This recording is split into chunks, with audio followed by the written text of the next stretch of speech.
Sorry, masalah koneksi.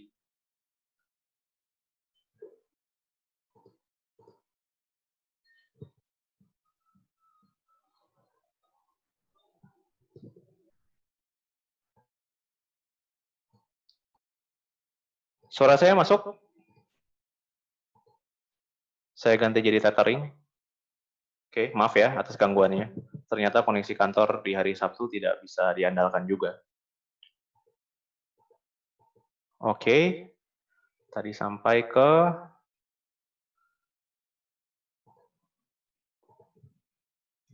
sini.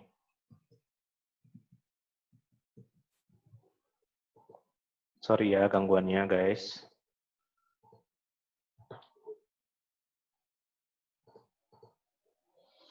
Oke. Oh, sorry. Minta maaf atas ketidaknyamanannya.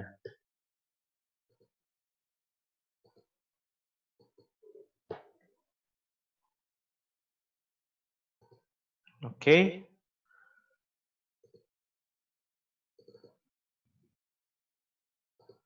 Ada yang belum masuk? Udah semua kali ya?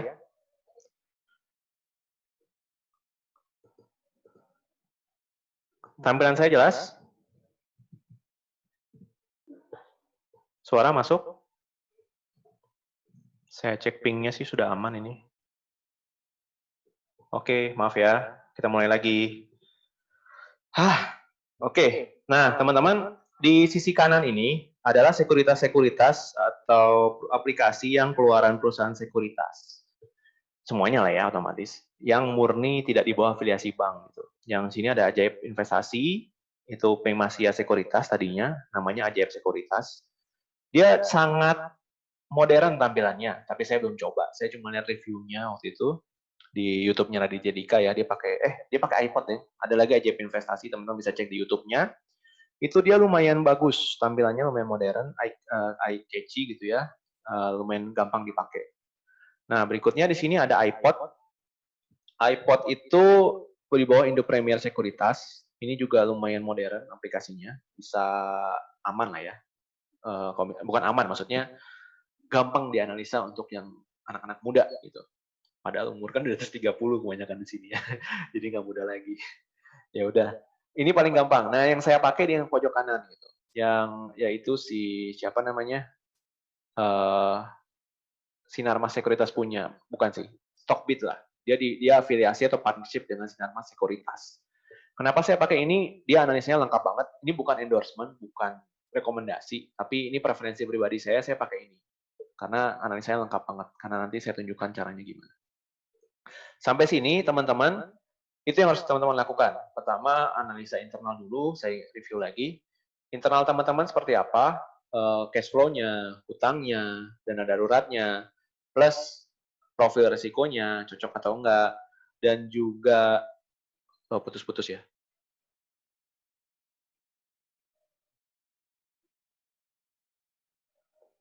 Saya tunggu dulu sampai internetnya stabil.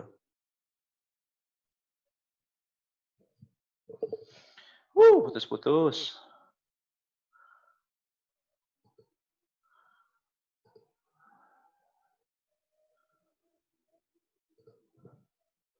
Nah, udah masuk lagi. Oke. Sorry ya. Saya harus pantau ping lebih ketat lagi nih. Oke. Nah, setelah sampai sini tadi teman-teman akses diri teman-teman lihat siapa diri teman-teman. Internetnya ini putus-putus terus. Sorry.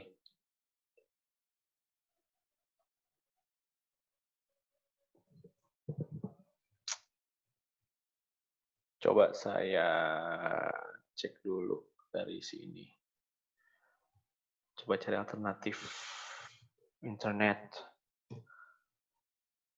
Saya di kantor ya guys, karena kalau di rumah anak-anak modenya main. Anak-anak cuma satu anaknya modenya main. Jadi ya.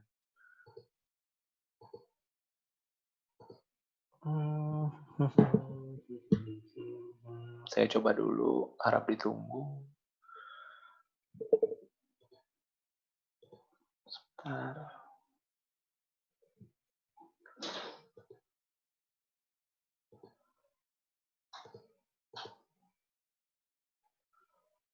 Daripada putus-putus terus.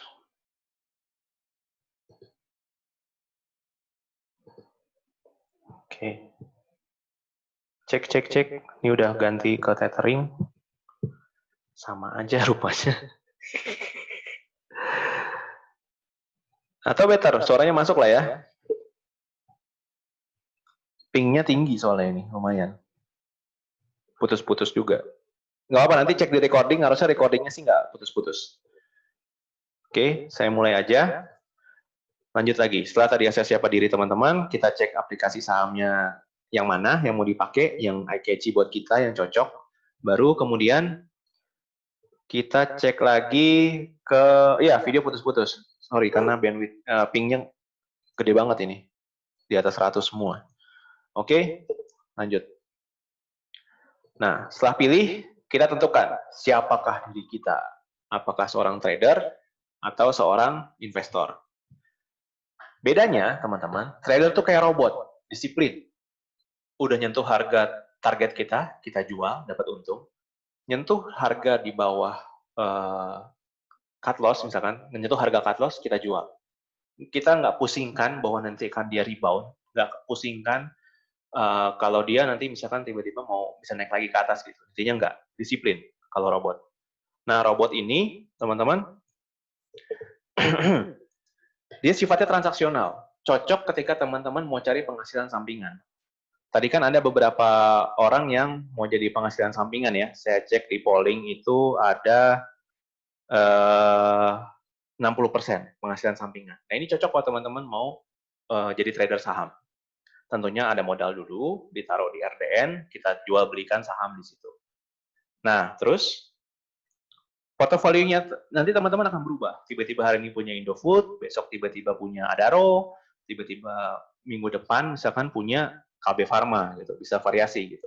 Tentunya jangka pendek di bawah 1 tahun teman-teman holdnya. Tapi bukan berarti volatilitasnya ini ya kalau trader itu volatilitasnya bukan berarti harus harian transaksinya, nggak juga. Kadang-kadang kita beli, kita keep sampai beberapa minggu, 1-2 bulan, nyentuh harga target, baru kita jual. Nah, volumenya sedikit tapi sering. Nah, dia ekspektasinya mencari psikologi pasar. Yang kapan masuknya yang pas, momen kapan yang masuknya pas, gitu intinya. Itu tools-nya adalah psikologi pasar. Nah, dia tidak peduli harga. Ketika masuk budget, gudang garam pun dia beli yang paling mahal. Dan akhirnya dia eksekusi, dia lepas, dia jual belikan. Tergantung momentum. Nah, yang senjatanya adalah technical analysis. Gitu. Kalau investor itu seperti detektif. Dia sangat teliti, sangat rinci, bisa dibilang. Jadi, kalau dia mau invest, dia mindset-nya investasi, portofolionya agak konsisten. Gitu. Kecuali dia harus restruct lagi ya, karena ada pandemi atau harga saham crash jatuh gitu, dia harus restruct, itu baru portofolio dia berubah. Kalau enggak, biasanya enggak akan berubah portofolio dia. Baru kemudian dia punya perspektif jangka panjang di atas 5 tahun. 3 sampai di atas 3 tahun lah sependek-pendeknya ya. Nah, volumenya dia banyak. Volumenya banyak tapi jarang ditransaksikan. Sekali beli 10 juta, sekali beli 1 juta gitu. Yang penting dia keep untuk jangka panjang.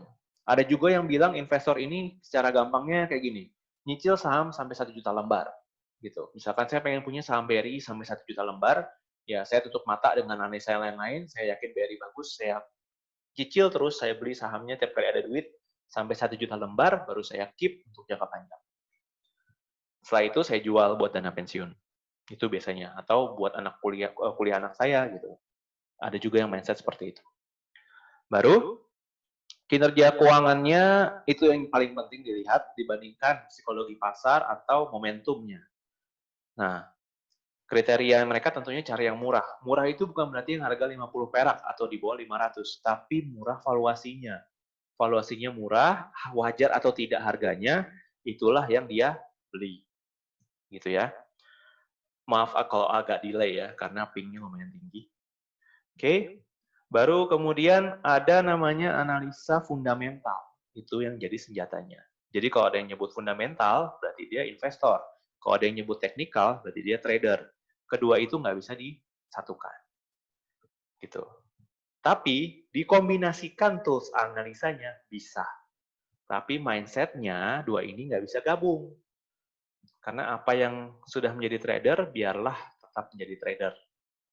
Gitu. Tapi kombinasi fundamental dan teknikal, boleh. Itu level berikutnya. Sekarang jangan pusing, tetapkan dulu aja teman-teman mau jadi trader atau investor. Yang voting penghasilan tambahan berarti trader. Yang voting value investor berarti investor jangka panjang.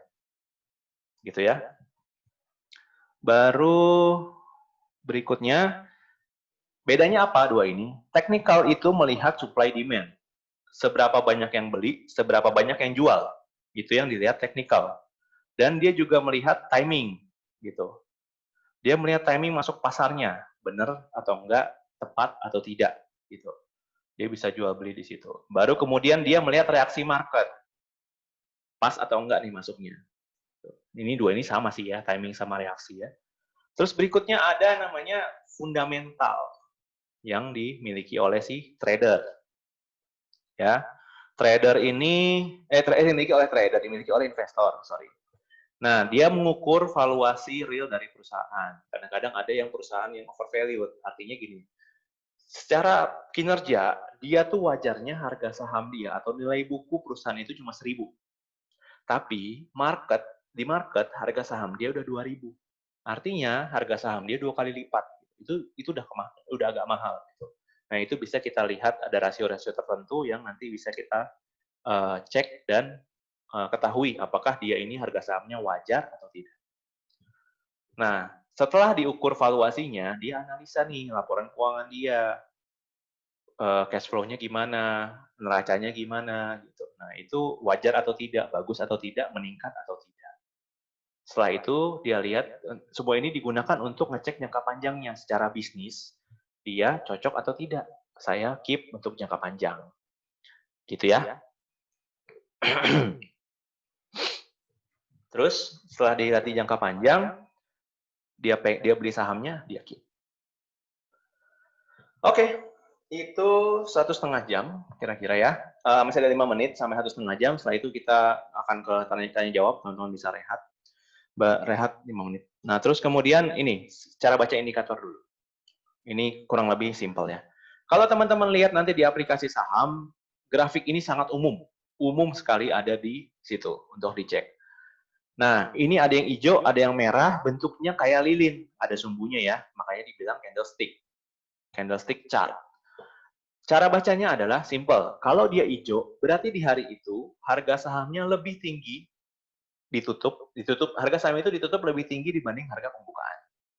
Berarti misalkan hari itu dibuka di harga 1.000, ditutup di harga 1.200, berarti kemungkinan grafiknya hijau, pasti hijau. Nah, kebalikannya, kalau harga saham hari itu ditutup lebih rendah dibandingkan harga pembukaan, berarti dia merah. Nah, cara baca ini ada maksudnya nih yang kotak ini dan juga yang sumbu-sumbu ini. Nah, cara bacanya gini teman-teman. Kalau dia yang hijau ini case-nya ya, harga pembukaan dia pasti ada di sini. Di bagian dasar dari kotaknya. Nah, harga penutupan dia pasti ada di atas kotaknya ini. Berarti lebih tinggi dong dari harga pembukaan. Nah, sepanjang hari itu, saham itu udah bergerak dari mulai spektrum sini sampai sini. Dari mulai yang harga terendahnya segini, dan harga tertingginya segini. Gitu. Jadi bergerak volatil dia ya. Bergerak volatil. Terendah di sini, tertinggi di sini. Kebalikannya, kalau yang merah, nah dia dibuka di atas sini, ditutup di bawah sini. Pasti gitu cara bacanya. Kemudian harga sahamnya sehari itu bergerak volatil dari menyentuh tertinggi di sini sampai terendah menyentuh di sini. Itu merah dan hijau. Yang hijau naik di hari itu, yang turun berarti turun di hari itu. Yang merah berarti turun di hari itu. Nah, ini juga ada istilah bullish, ada istilah bearish. Bullish itu berarti menguat, bearish berarti melemah. Cara ingatnya gimana? Gampang. Bullish itu kebo ya, banteng lah ya. Saya nggak mau bilang banteng karena takut asosiasinya dengan partai yang ada gambar bantengnya gitu. Bullish artinya kebo ya. Nah, dia punya tanduknya biasanya ke atas. Kalau ke atas berarti kan dia menguat gitu. Tanduknya ngadep ke atas. Kalau bearish ada bear beruang kan gede, tinggi. Nah, dia biasanya ngelawan musuhnya di bawah kecil, menyerang ke bawah. Berarti bearish melemah. Gitu aja cara ingatnya. Tapi nggak usah pusing bullish bearish, kecuali disebutkan dan teman-teman harus interpretasi. Ingetin aja kalau hijau yang menguat, merahnya hari itu melemah. Gitu aja. Baru, ini indikator yang umum juga, teman-teman. Di sini ada last, ada pref, ada open, ada high, ada low. Nah, last ini itu adalah harga closing terakhir yang dijual belikan. 4720. Ada seseorang yang ngejual di 4720, ada yang beli nih 4720. Itu adalah harga last. Yang biasanya dipampang di bursa. BNI 4720. Gitu. Itu harga terakhir yang closing jual beli. Nah, dibuka hari itu di 4720 juga. Tertinggi saham itu bergerak di 4810. Terendah ada yang beli di 4700. Nah, di bawahnya ketahuan tabel bid dan offer. Bid itu orang-orang yang ngantri mau beli saham BNI di harga segitu. Offer itu adalah orang-orang yang ngantri jual di harga segitu. Ya, misalkan ini 4730 berarti ada 2559 yang ngantri. Oke. Di 4720 ada 4268 orang yang ngantri buat beli. Nah, si 4268 ini lot ini ngantri ada yang ngejual di harga 4720. Gitu. Ini 4730. Gitu ya cara bacanya ya, kalau misalnya dari grafik ini. Nah, kalau kita mau beli saham BBNI di case ini misalnya, berarti kan offer dia 4730 nih. Yang paling rendah, seseorang akan menjual saham itu di 4730. Nah, kita tinggal set aja harga belinya di 4730, otomatis dapat nih. Karena ada 2559 lot yang ngantri di situ. Kalau kita misalkan, bilangnya 4730 itu terlalu mahal, saya mau beli di bawah itu, 4720 atau 4725. Ya berarti saya ngantri dulu. Saya ngantri bersama yang di sini. Ada 4720, 4710, ya saya ngantri ikut sama-sama mereka. Nanti kalau ada yang jual, baru deal, match, nah itu baru saya dapat sahamnya BNI. Tapi kalau mau langsung dapat, cari di harga offer. Itu bahasa gampangnya. Itu aja indikator yang harus dibaca, sisanya kita akan pelajari. Oke, sampai sini mungkin saya ke sesi tanya jawab. Teman-teman yang mau ngambil minum, silahkan diambil minum dulu. Saya lihat Q&A-nya gitu ya. Saya sharing Q&A-nya. Oke. Q&A di sini. Ada yang nanya, basic question sih, kita sebenarnya bisa nggak sih beli saham di negara lain? Apakah kita harus daftar dulu di sekuritas negara yang bersangkutan? Yes, sangat bisa. Kalau mau beli di China juga boleh, mau beli di US juga boleh. Tapi kita harus mendaftar di sana, sekuritas di sana. Persyaratannya seperti apa? Saya kurang begitu paham karena mainnya masih di sini. Nanti saya cari tahu, atau teman-teman bisa googling aja, itu bisa lebih cepat dan cari di sekuritas di luar sana itu siapa yang rekomend. Itu sudah dijawab. Apakah Indonesia yang sahamnya memakai sistem keuntungan dividen? Ada beberapa saham yang punya dividen. Nanti saya tunjukin. Kalau teman-teman mau tahu saham itu bagi dividennya terakhir kapan dan nominal berapa, itu ada informasinya. Nanti saya tunjukkan. Oke. Ini saya keep open. Nah, cut loss itu apa? Pada saat gimana mengalami cut loss? Nah, misalkan kita beli tadi di harga 1000, ya kan? Nah, kebetulan kita kurang beruntung nih analisanya, atau nggak ngepas analisanya. Jadi, dan market lagi jelek, sahamnya turun terus. Ketika dia turun terus, nah turun terus itu, kita nggak mungkin diamin aja dia turun terus sampai anjlok kerugian kita 50%. Nggak mungkin kan? Ada suatu ambang batas target, di harga berapa yang kita berani toleransi kerugiannya.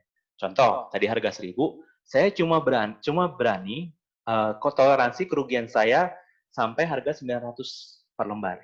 Artinya saya rugi 100 perak. Nah, saya pasang harga cut loss di 900.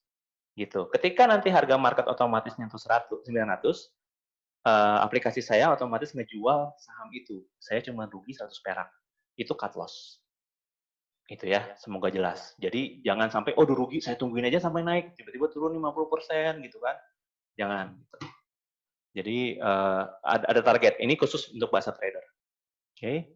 Bagi info aplikasi saham yang bagus. Bagus tampilannya.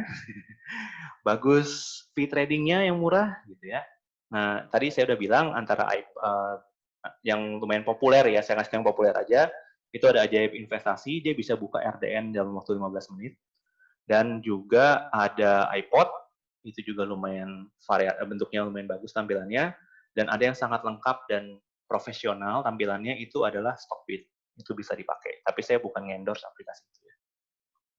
Nah, cara baca saham IPO listing berpotensi baik cuman dari laporan keuangannya tok. Kita nggak bisa punya tren historis, harga sahamnya wajar atau tidak, lihat laporan keuangannya. Gitu. Laporan keuangan sebelum dia IPO. Nah, kinerjanya, growth-nya, potensinya, gitu. Itu bisa langsung ketahuan. Ketika di IPO, direspon bagus atau tidak. Kalau direspon bagus, harganya naik. Direspon jelek, ya berarti anjlok gitu. Dibanding harga pembukaan saat IPO. Gitu ya. Nah, oke. Oke, ini masih banyak sih ya. Gitu. Nggak apa-apa, saya jawab dulu semua. Rekomendasi aplikasi saham tadi sudah ya, mudah dipelajari. Antara tiga itu, Ajaib Investasi, iPod, sama Stockbit. Perusahaan sekuritas apa aja, Bang? Banyak banget, ada puluhan perusahaan sekuritas kok. Teman-teman bisa pilih, cuman saya prefer yang fee-nya rendah kalau saya. Gitu. Fee-nya rendah itu antara Ajaib Investasi sama Sinarmas Sekuritas ya, yang saya pakai Stockbit. Ini sudah. Terkait pemilihan aplikasi trading yang rekomendasikan, anti-lagging yang bisa pakai leverage. Hah? Anti-lagging? Kayaknya nggak ada yang lag deh. Gitu ya. Sama aja kok aplikasinya kalau saya ya. Yang penting cara tradingnya. Basic informasi yang diperlukan untuk gunakan sebagai dasar sama atau Z worth it atau tidak. Oh, nanti ada. Ketika demo saya tunjukkan. Nanti. Mas Ensiano trader atau investor? Saya sekarang trader. Tadinya investor. Sebutan saham gorengan apakah fakta? Betul. Nanti saya tunjukkan saham gorengan seperti apa. Oke, itu kira-kira. Sambil nunggu yang lain, saya akan lanjut ke materi yang berikutnya. Memilih saham. Slide ini nggak ada di dokumen yang teman-teman yang saya bagikan, karena ini ditambahkan, gitu ya, bonus lah bisa dibilang. Memilih saham itu ada beberapa trik buat yang baru mulai, ya. Bagi teman-teman yang bingung, aduh ada 700 nama nih, saya harus analisa siapa, yang ini nama perusahaannya apa, nama emitennya apa, saya nggak tahu. Paling gampang, tips pemula banget ya teman-teman. Cari saham yang perusahaannya ngejual produk yang bisa kita pegang fisiknya atau yang bisa kita lihat. Ya, yang fisiknya bisa kita pegang. Cari nih komoditasnya. Contoh, nih ya. Bangun pagi, kita tinggal di Citraland misalnya. Berarti Ciputra. Nongkrong ke mall gitu ya. Itu mall Ciputra biasanya yang punya kan. Terus jogging pakai Nike, itu beli di Sport Station, otomatis dia Mapa. Mapa itu perusahaan yang punya Sport Station. Mandi, kemudian habis jogging kan mandi kan, pakai Lifebuoy atau pakai Pepsodent, itu Unilever punya. Kita semua tuh budak Unilever kok. Produk Unilever tuh banyak banget gitu yang kita pakai.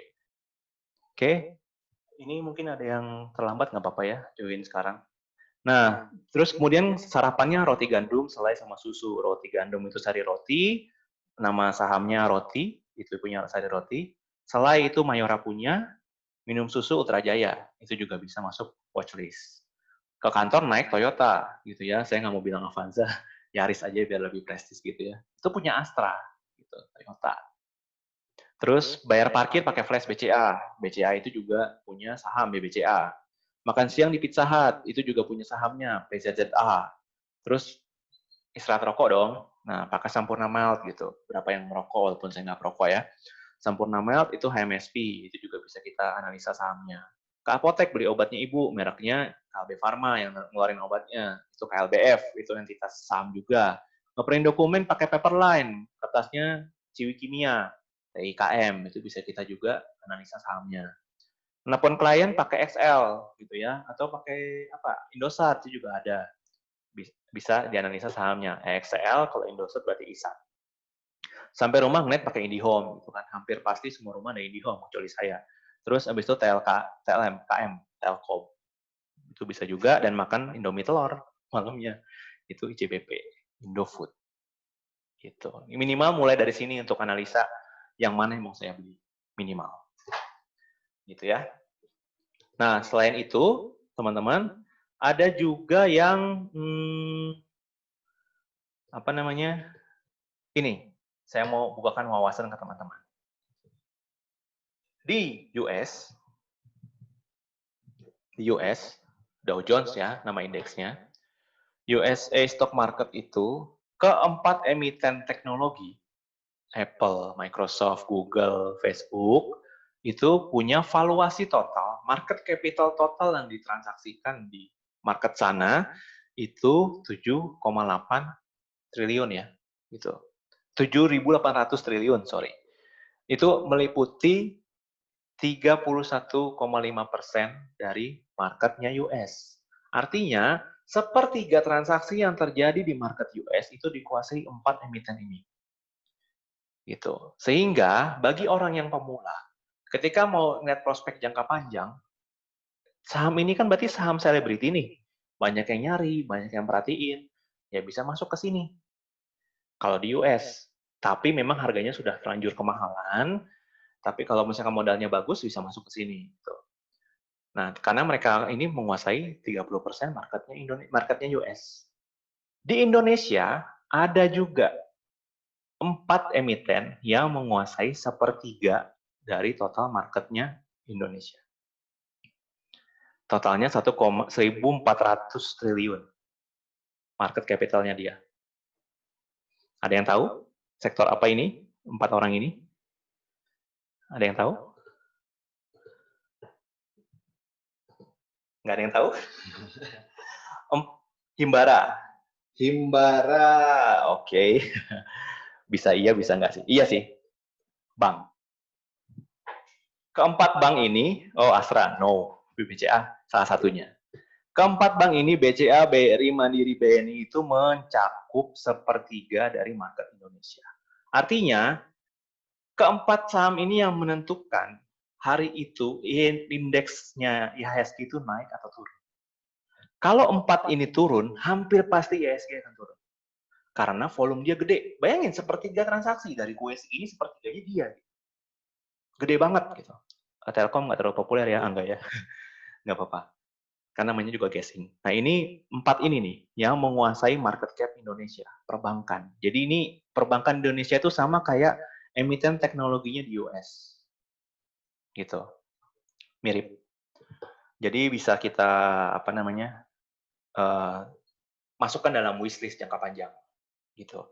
Di keempat ini. Yang paling mahal BPCA, kemudian Mandiri, baru BRI, kemudian BNI yang paling murah.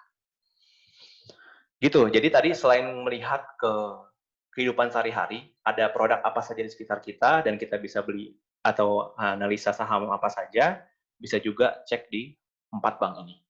Gitu. Oke? Tapi kalau hunting dividen beda. Bisa jadi rekomendasinya BPD Jabar atau BPD Jatim. Beda-beda. Nanti saya tunjukkan. Oke, ini question tadi sudah. Lanjut ya. Kita masuk ke trading for living. Oke? Oke, yuk kita mulai. Udah mau jam 12 di Wita. Saya minum dulu.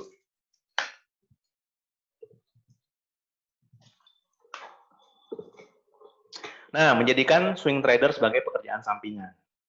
Berarti, bagi teman-teman yang investor, sabar dulu. Mindsetnya tolong diubah sedikit bahwa ini mencari momentum pas buat jual beli.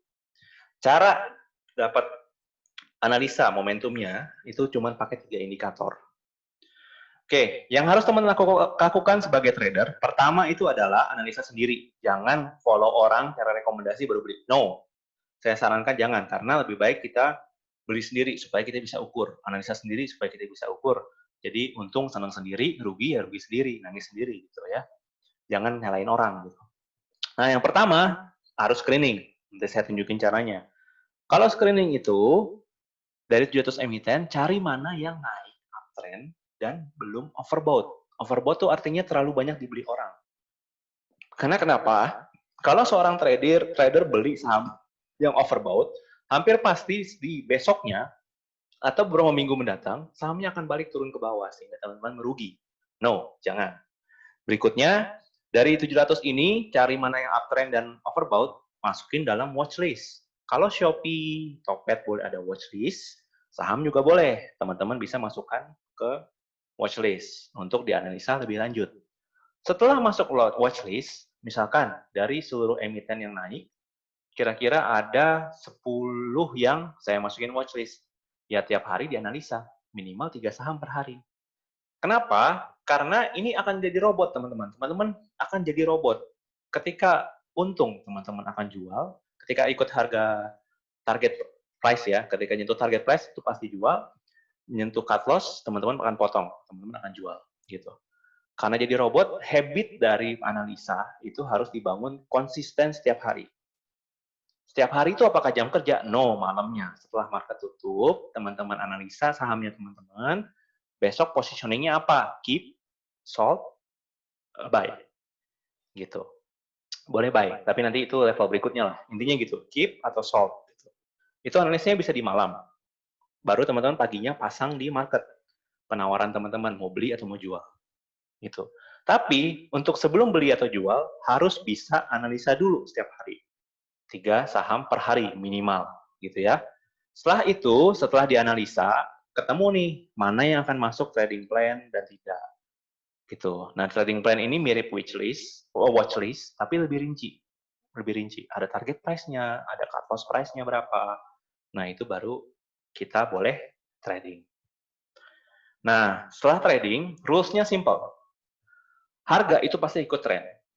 Bukan pasti sih, hampir pasti. Artinya, kalau trennya menaik, kemungkinan besar dia akan terus naik. Sekalipun dia fluktuasi di hari itu. Nah, kemungkinan besar dia akan naik di ikut momentum. Berikutnya, histori pasti terulang. Pasti terulang. Nanti saya tunjukkan histori pasti terulang itu kenapa. Bisa juga teman-teman amati dari tren masa lalu. Berikutnya yang saya tekankan lagi, wajib trading plan. Jangan lupa trading plan. Karena kalau teman-teman nggak punya trading plan, teman-teman hilang arah dan malah rugi dan trauma. Jangan. Karena ini transaksional ya, tradingnya.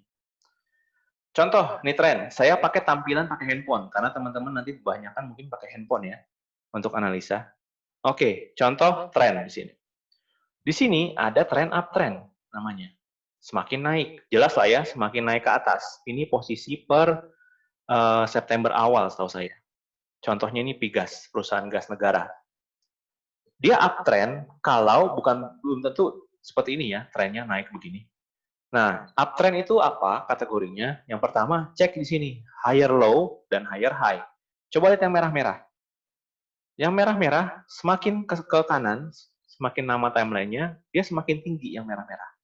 Berarti dia menaik, menanjak. Terus ada di sini yang hijau-hijau. Ya kan?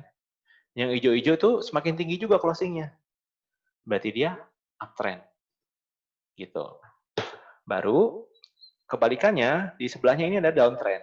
Ini contohnya Telkom yang masih sampai sekarang trennya downtrend. Nggak tahu kenapa, padahal laba dia not bad gitu kan. Nah, ini yang merah semakin turun, semakin kecil. Yang hijau semakin rendah. Yang hijau itu kan berarti harga tertinggi dia semakin turun, higher low dan lower low dan lower high. Ini di sini contohnya berarti demand di bawah dari supply. Nggak ada yang minta sahamnya Telkom di contoh ini.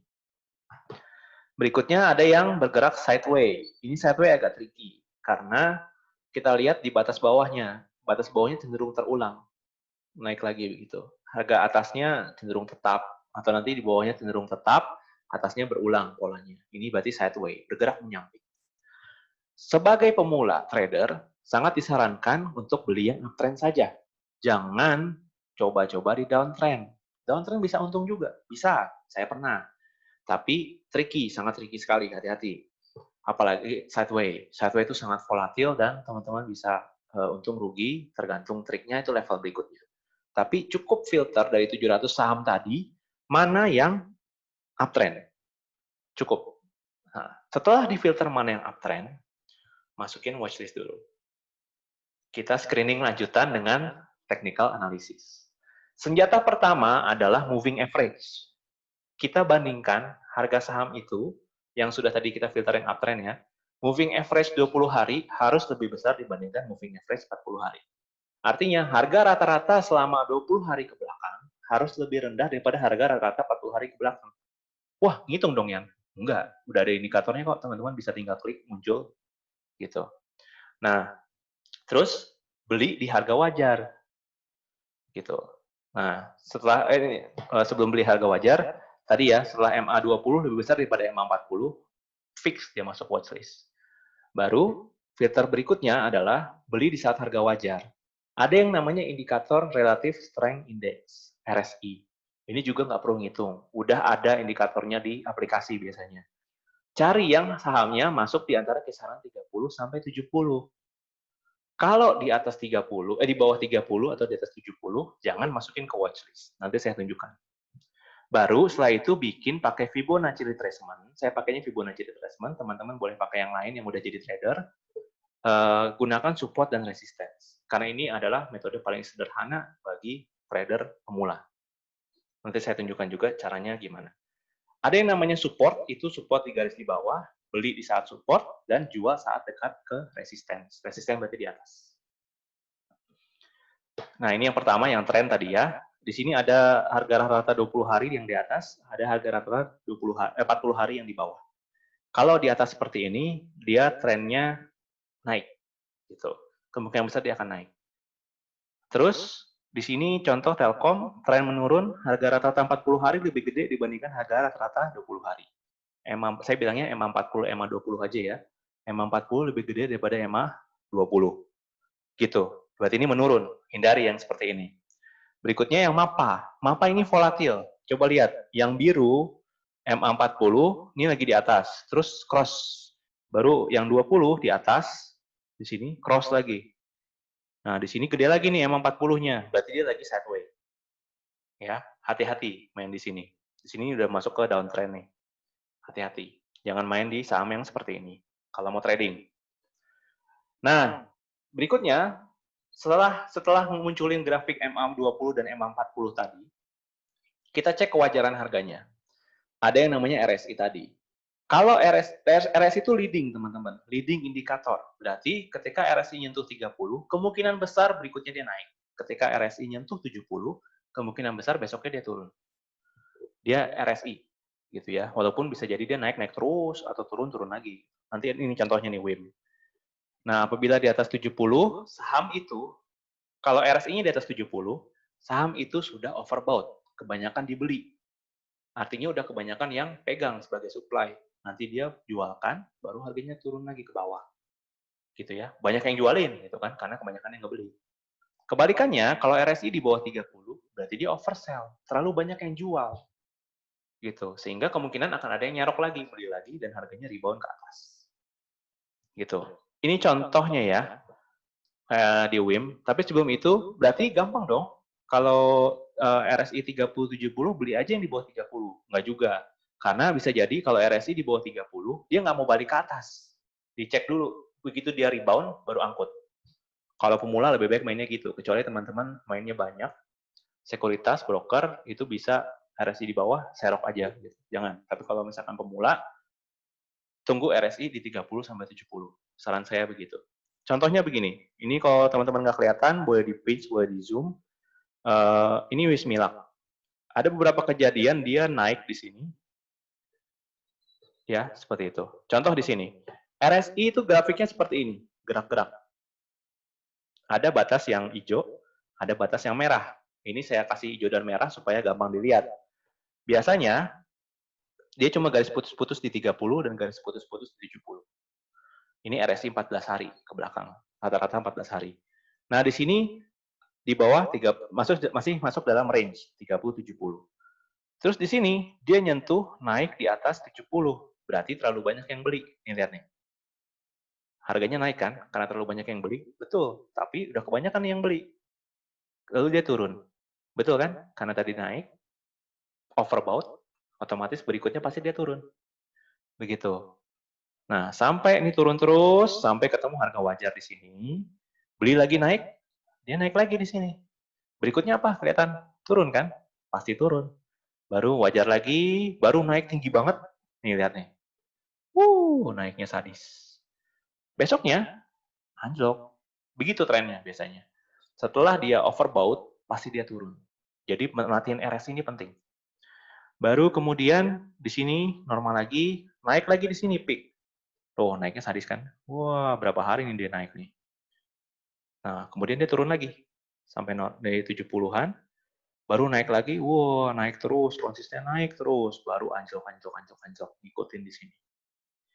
Betul kan? Nah, baru dia naik lagi di atas 70. Naik lagi di sini melonjak harganya, baru turun lagi. Inilah pentingnya RSI sebagai rambu-rambu.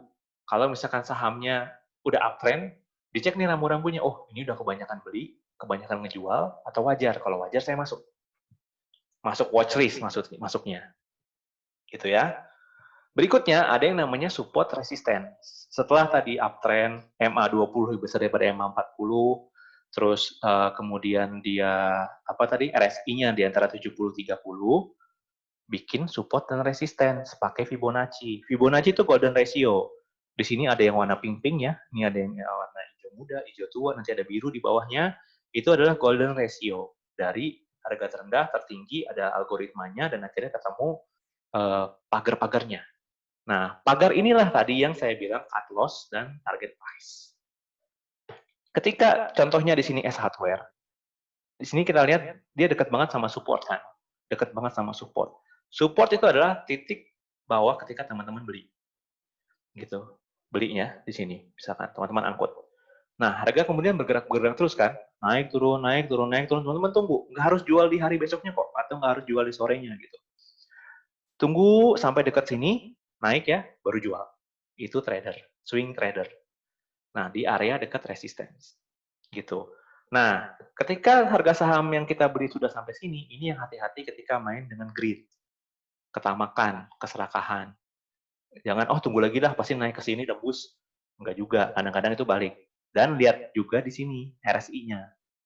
Gitu. RSI-nya misalkan tiba-tiba ngelejit di sini udah 70 lewat, berarti besoknya turun. Gitu. Naik di sini ya, resistance. Nah, berikutnya, tadi saya bilang cut loss itu gimana? Kan tadi beli di sini nih, ya kan? Harganya gerak terus, naik turun, tiba-tiba dia turun lagi sampai sini ke batas support. Nah, saat itu nggak peduli dia mau balik lagi ke atas atau enggak, kalau seorang trader harus cut loss. Harus cut loss. Jual di harga support 1583. Jual. Misalkan beli di 1635, harganya itu 1583, jual. Jadi kayak robot, disiplin pokoknya. Jual, beli, gitu ya. Ini trader. Kelihatannya ribet, tapi saya akan demo. Saya akan demokan ya. Boleh ya? Saya akan demokan, saya bukakan di sini. Oke, saya share screen dulu.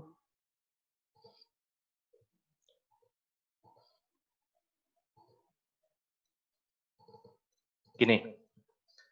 Ini Stockbit yang saya pakai, yang saya cerita. Kelihatan ya Stockbit-nya. Halaman muka. Di sini yang saya bilang fiturnya menarik dari Stockbit Pro tadi itu ada chart bit, ada order book, screener. Nah, pertama-tama teman-teman screener dulu. Screener, dari sini, kalau teman-teman trader, di sini kan otomatis dia screening pakai Greenblatt, Magic Formula. Saya juga belum tahu itu apa, daripada ribet-ribet cari itu, diedit aja, kita take out screenernya, gitu ya, kita take out, otomatis stock universe-nya kita bisa pilih, indeks apapun itu. Kita ambil IHSG aja, paling simple. Baru add a rule, rasio versus rasio. Di sini kita mencoba mencari yang harga rata-rata 20 hari lebih besar dibandingkan harga rata-rata 50 hari. Karena nggak ada MA9 sama MA20 sama MA40, adanya MA20 sama MA50.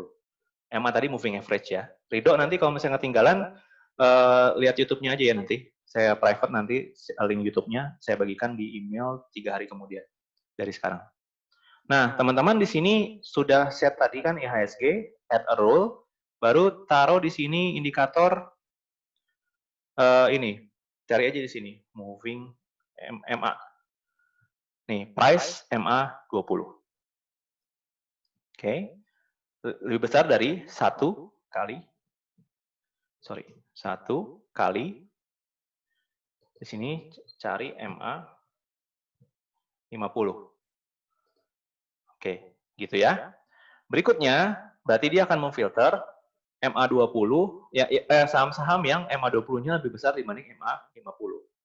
Nah, karena kita pemula, kita nggak akan main saham yang kecil-kecil, yang market capitalnya kecil.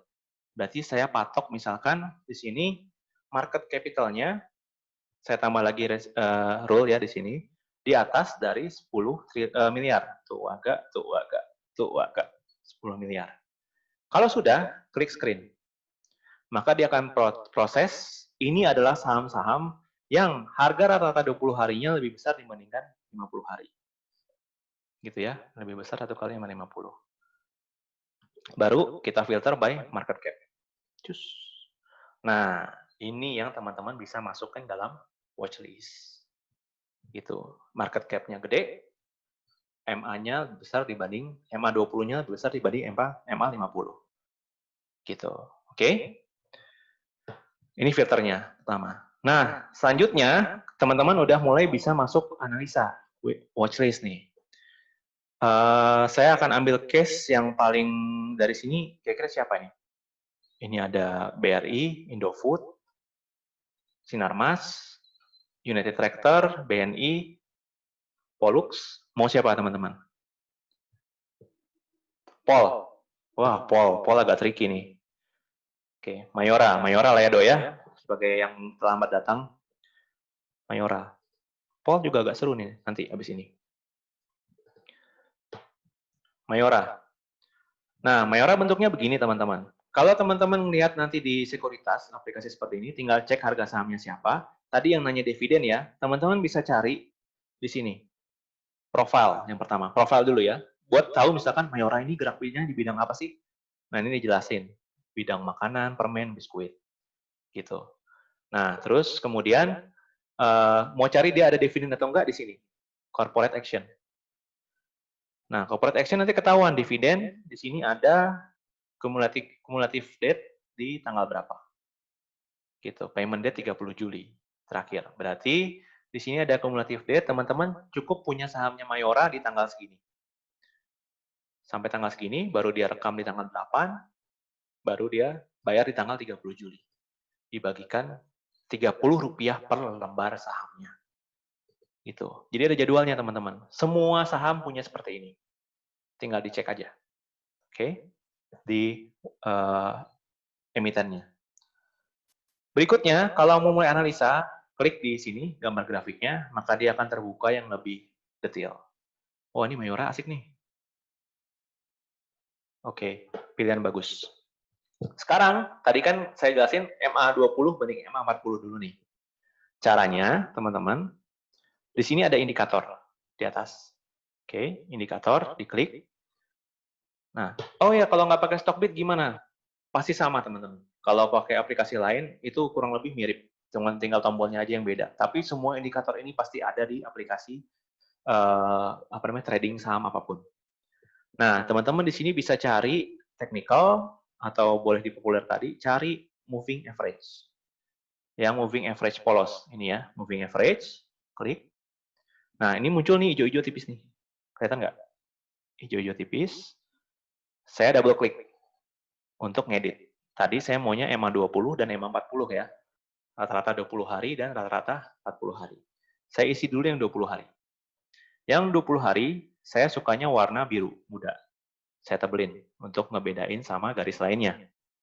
Oke. Ini adalah pergerakan rata-rata saham Mayora selama 20 hari ke belakang. Sekarang saya tambahkan lagi moving average yang sama, indikator. Klik di sini moving average, technical ya, moving average. Ini munculkan di sini. Saya ganti jadi 40 hari.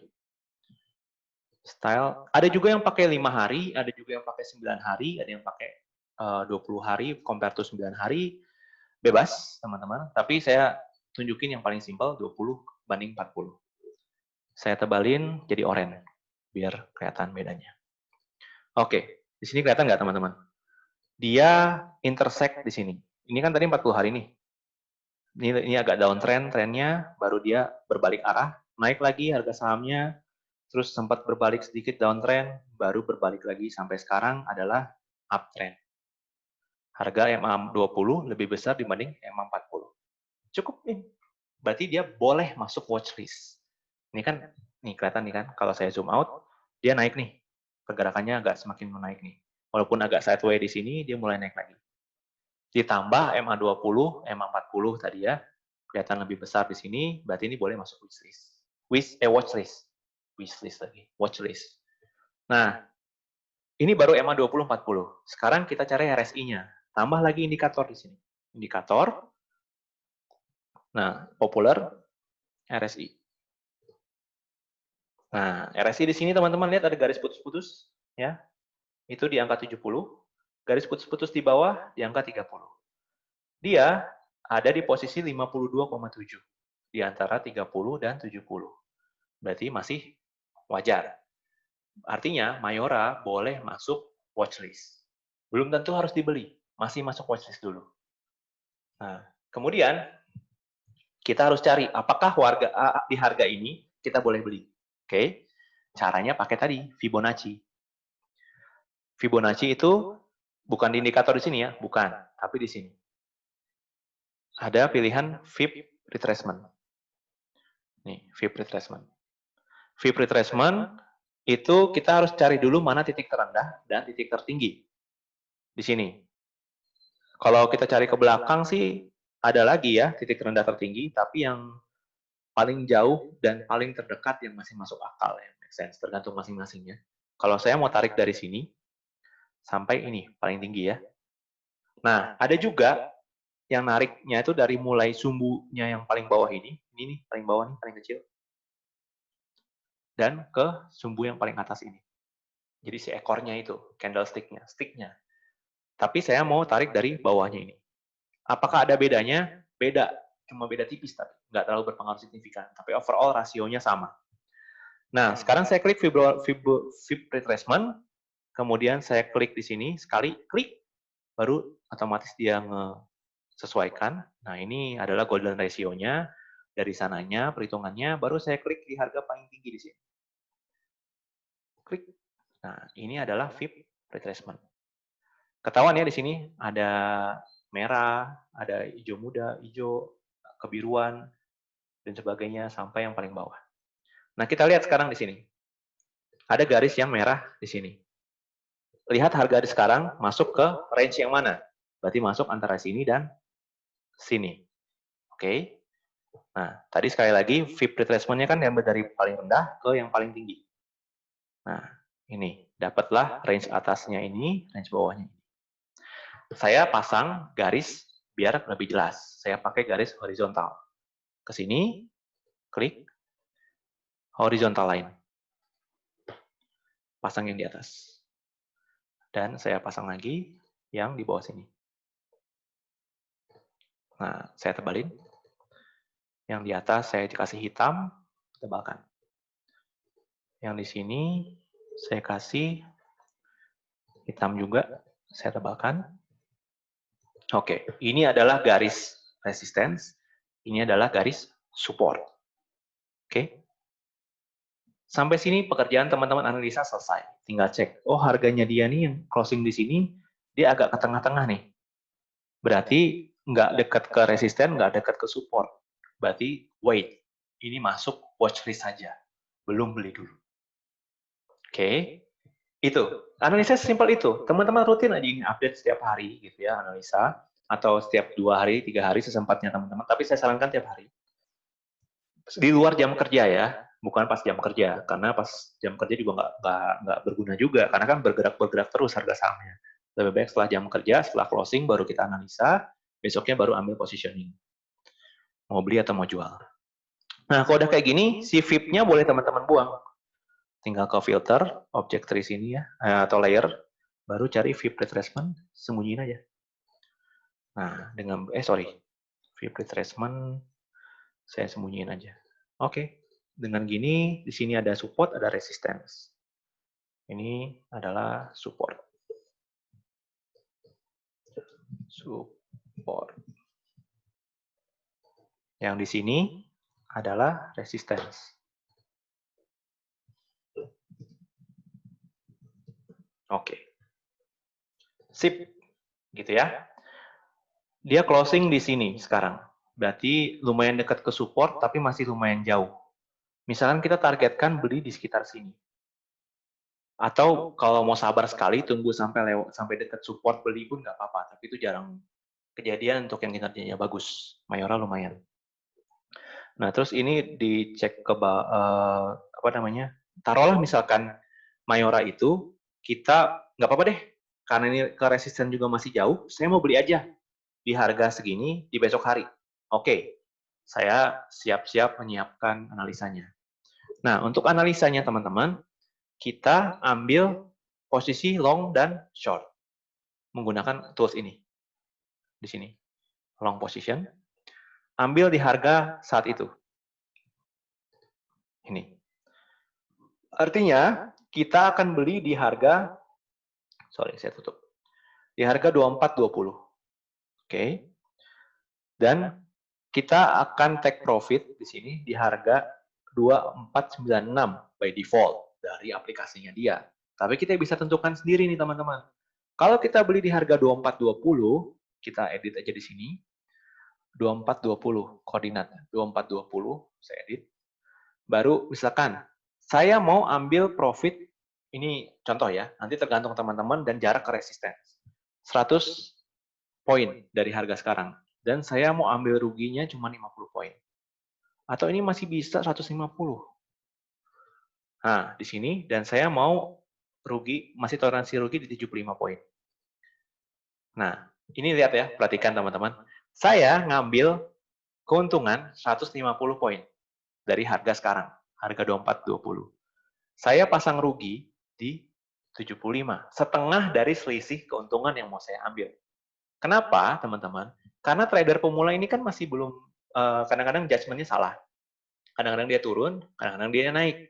Misalkan, dari 100 kasus teman-teman trading, 100 kali teman-teman trading, 50-50 ya, kemungkinannya berarti 50 kali berhasil, 50 kali gagal. Nah, kalau teman-teman ambil untung 100, berarti 1 juta ya, 1 juta, ambil untung 1 juta sekali trading. Artinya 50 juta, jangan, untung 2 juta lah. Jadi 100 kali trading, ambil untung 2 juta, nah 50 kali, berarti kan teman-teman dapat omset 100 juta. Nah, 50 kali kerugian nih, teman-teman pasang setengahnya. Toleransi kerugian sampai 1 juta. Berarti untung 50 juta, rugi 1 juta kali 50 kali 50 juta, 100 kurang 50, masih cuan at the end of the day. Gitu, dari 100 kali trading. Demikian juga kalau misalkan teman-teman masih 60 kali lah, 60 kali, 100 kali trading, 60%-nya gagal. Ya, kemungkinan besarnya gagal nih. Berarti kan cuma 40 kali nih berhasil. Tadi kan 40 kali trading, untungnya 2 juta. Berarti dapat 80 juta kan omsetnya. Nah, teman-teman trading lagi loss. Loss-nya di 60 kali. 60 kali loss-nya tadi 1 juta. Berarti 60 juta total loss-nya. 80 juta omset, 60 juta loss, masih cuan 20 juta. Artinya usahakan selisih antara teman-teman ngejual di sini itu lebih besar 2 kali lipat dibandingkan selisih antara jualnya. Jadi di sini saya ambil keuntungan 150 targetnya, kerugiannya saya targetkan cuma 75. Oke. Nah, dengan begini teman-teman, begitu teman-teman buy, ini bisa digeser ya, dekat-dekat sini aja. Oke, sudah di open di sini 2420 tadi kan. Oke. Nah, ketika dia besok hari Senin nih misalnya, teman-teman beli 2420, kan keangkut nih. Naik turun nih kan harganya. Wah, trennya positif. Nyentuh ke harga resistance atau target. Langsung jual. Meskipun ada kemungkinan dia naik lagi, langsung jual. Karena kita robot, trader, supaya keuntungannya konsisten dan maksimal. Ya, jangan baper. Tadi ya tipsnya jangan baper. Jangan serakah juga. Gitu. Nah, demikian juga kalau di harganya turun, di sini jangan panik dulu. Karena kita masih punya toleransi harga kerugian yang bisa kita accept. Gitu. Dalam hal ini, teman-teman accept itu di harga ini. Berapa ini? 2364. Sorry. 2348. Gitu. Teman-teman bisa accept sampai 2348. Jadi ketika turun sampai sini, tenang aja, jangan panik, jangan langsung jual. Tunggu dulu, kecuali dia bergerak terus sampai nyentuh di sini, nggak peduli dia akan rebound lagi, karena kita trader, jual. Cut loss. Cut loss di situ. Itu yang namanya cut loss, toleransi. Oke. Itu teman-teman. Untuk jadi trader. Cukup simpel. MA20, MA40, RSI, resisten dan support, analisa. Easy? 3 saham sehari, analisa. Nggak harus beli kok, analisa dulu. Dengan begitu teman-teman ngerasain gimana jadi tradernya. Gitu. Oke? Easy? Boleh lah ya. Nanti kita belajar untuk coba analisanya ke depan. 2-1 dengan kata lain. Yes, betul Jimmy. Oke, sampai sini trader. Mau tunggu ya. Saya lanjut lagi ke value investor. Kalau ada waktu saya contohin satu saham lagi. Oke. Sekarang kita kembali ke Slido. Demo tadi sudah. Oke. Pertanyaan nanti dulu ya guys. Waktunya sangat mepet. Udah jam 12 ini. 13. Nah, ini yang penting sekali dimiliki oleh trader. Teman-teman harus buat yang namanya trading plan. Bentuknya kira-kira begini. Ada emiten apa, tanggal analisa kapan, MA20 40-nya gimana, RSI-nya gimana, watchlist atau enggak. Ini pakai fungsi if biasa. If uptrend, if RSI 3070, watchlist, skip. Nah, ini saya analisa seperti ini. Teman-teman bisa bikin beda yang lebih bagus, silakan. Tapi saya bikin seperti ini. Ini bisa jadi contoh juga, gitu ya. Nah, ini ada sideways, bisa teman-teman skip otomatis ya. Ini emiten BRI, BCA. Ini tanggal kapan ya? 2 September kemarin. Market cap berapa? Ketahuan di sini mana yang gede atau yang kecil, baru resisten dan support. Latest price-nya berapa? Nah, resisten support ini adalah hasil analisa Fibonacci tadi. Uptrend dan downtrend hasil analisa MA20 40. RSI ditulis di sini. Jadi otomatis kalau RSI-nya gede, skip aja. Atau RSI-nya di bawah 30, skip aja. Gitu. Nah, baru di sini ada sisi harga ke resisten, sisi harga ke support, lebih dekat mana, ini kan ketahuan. Baru ketahuan di sini buy price, lot-nya berapa, sehingga total equity-nya berapa yang dimiliki, dan target price-nya, dan loss limit, atau cut loss-nya di harga berapa. Jadi, kita nggak hilang arah. Bahwa dengan bikin rencana trading seperti ini, sebulan ini saya target dapat untung sekian misalnya. Ini contoh ya, contoh trading plan. Target untung dapat sekian. Nah, kita bisa achieve. Kalau nggak ada trading plan sama sekali, itu ya tiba-tiba, oh kok ekuitas saya berkurang ya?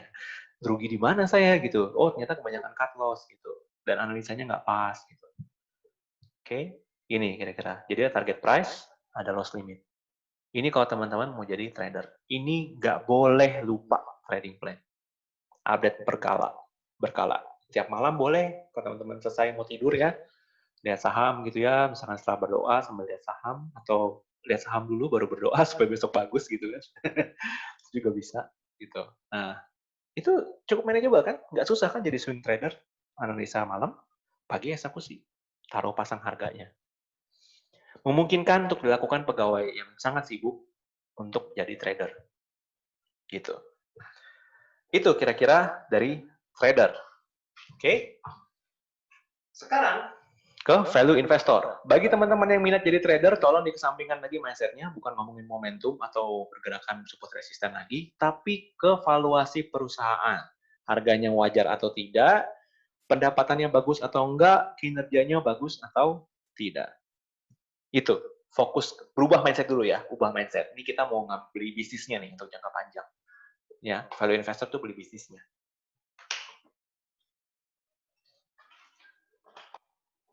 Oke, value investor sekarang.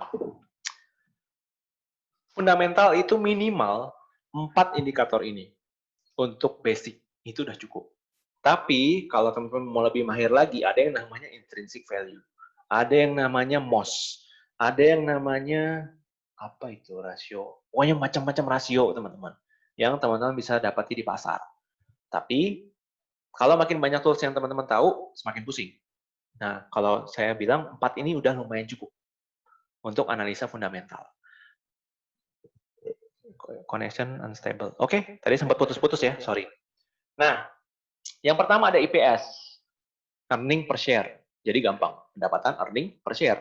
Itu berarti nunjukin seberapa jago si perusahaan untuk mengenerate laba per kenaikan valuasinya atau per lembar sahamnya. Nah, di sini menunjukkan, terus berikutnya indikator kedua adalah PER, menunjukkan wajar tidaknya valuasi perusahaan dibandingkan kompetitor atau peers. Nah, dari sini juga ada price to book value, nunjukin wajar enggaknya harga dia dibandingkan dengan nilai aktual dari perusahaan itu. Ada nanti indikatornya.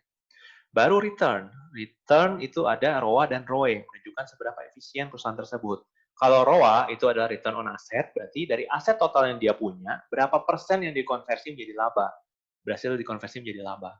Semakin gede, semakin bagus. Semakin meningkat dibanding tahun-tahun sebelumnya, perusahaan itu semakin bagus. Dan ROE itu nunjukin seberapa banyak laba yang di-generate dari valuasinya atau dari modalnya dia. Equity kan, return on equity. Wah, susah nih, harus ngitung. Kalau mau ngitung sendiri boleh, tapi udah ada kok indikatornya. Oke. Nah, ini yang tadi saya bilang, dan Jai tadi bilang Polax. Polax itu di September itu nggak masuk akal ya. Naiknya nggak masuk akal dan dia disuspend, kebetulan. Dan ini RSI-nya tembus sampai 92,8 kalau teman-teman lihat. Tuh, 92,8 dari batas 70. Wah, langsung suspend. Sekarang sih udah normal lagi.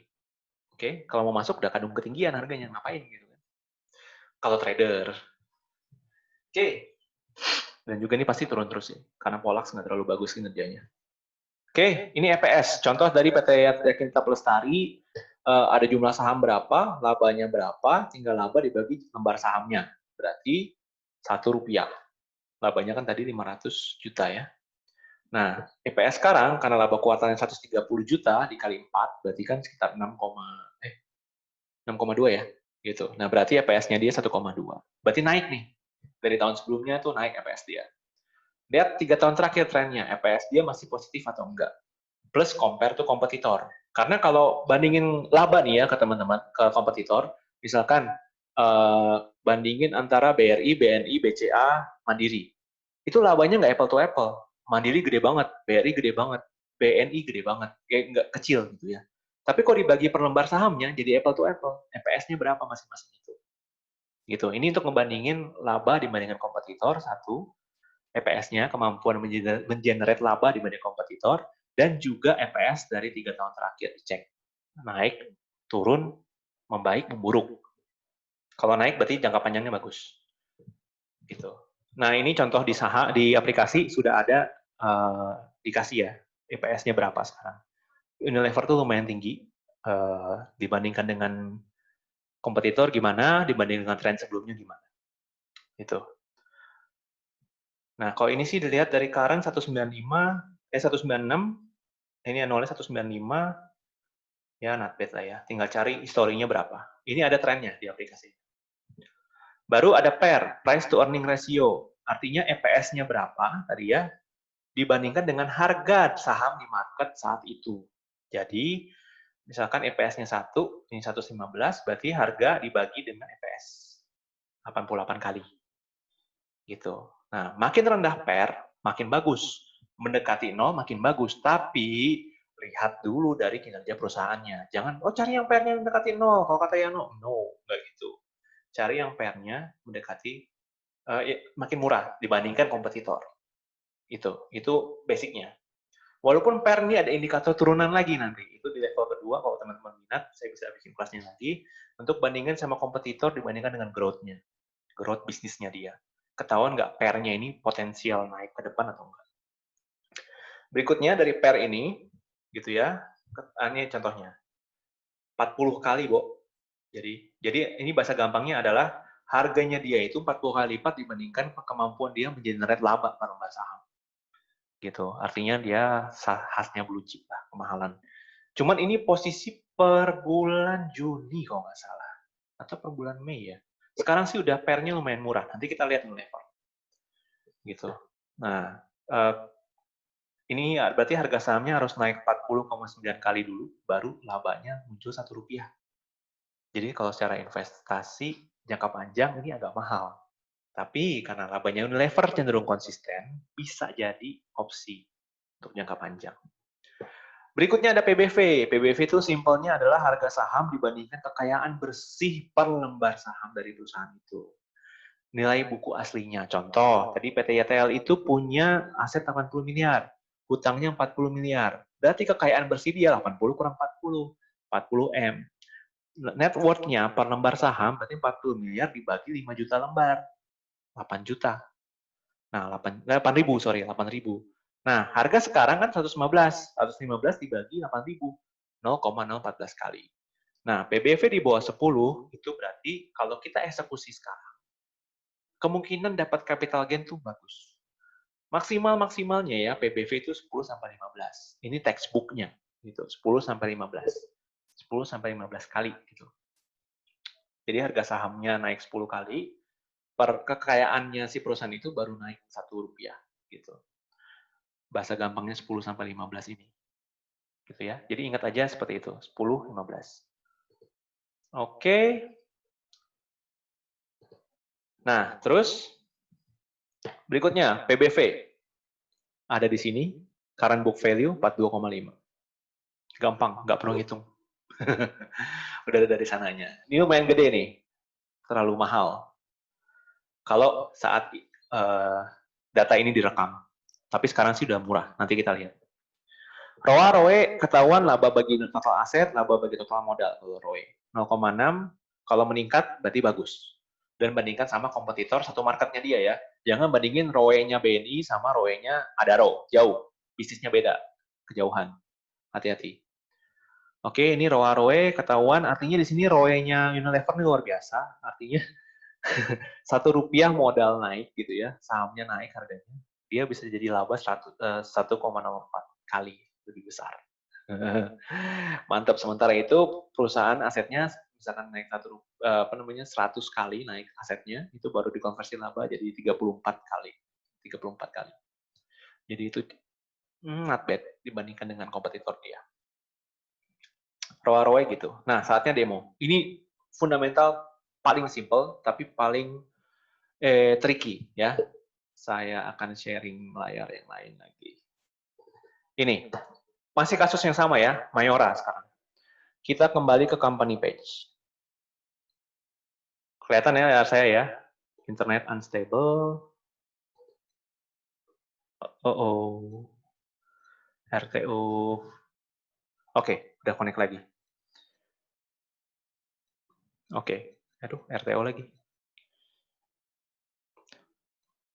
Bahkan saya pakai Telkomsel butut juga.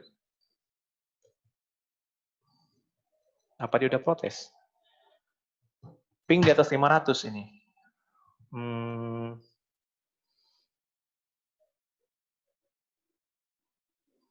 Oke, saya tes.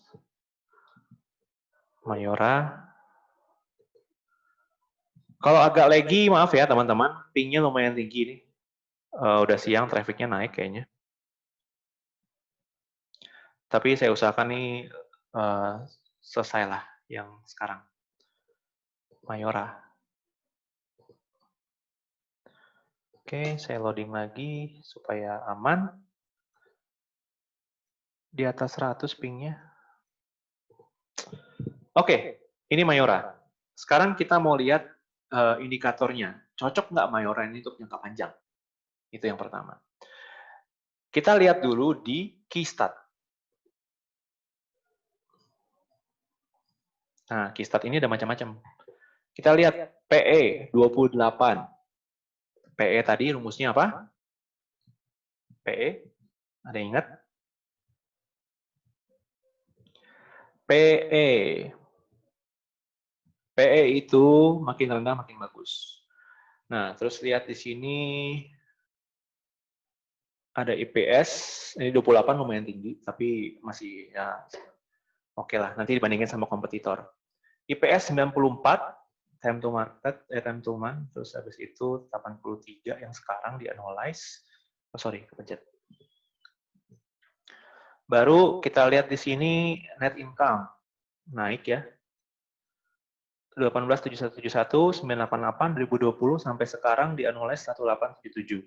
Agak sedikit turun, nggak apa-apa. Terus di sini kita lihat juga tadi apa namanya? Mana itu PBV?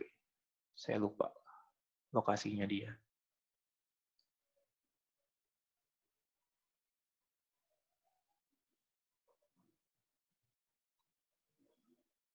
Nih, price to book value. 5,10. Murah banget nih. Murah banget nih. Kan tadi PBV di bawah 10, bagus ya untuk jangka panjang. Maksudnya harganya udah murah lah, murah dibandingkan harga aslinya gitu. Terus 10-15 wajar, gitu. Di atas 15 kemahalan. Nah ini masuk murah. Tinggal cek labanya ini nggak konsisten, ya. Turun di 2020 wajar karena pandemi. Di sini kita cek cash flow, free cash flow positif, aman. Terus cek DER, hutang. DER di mana? Ini debt to equity ratio 0,41.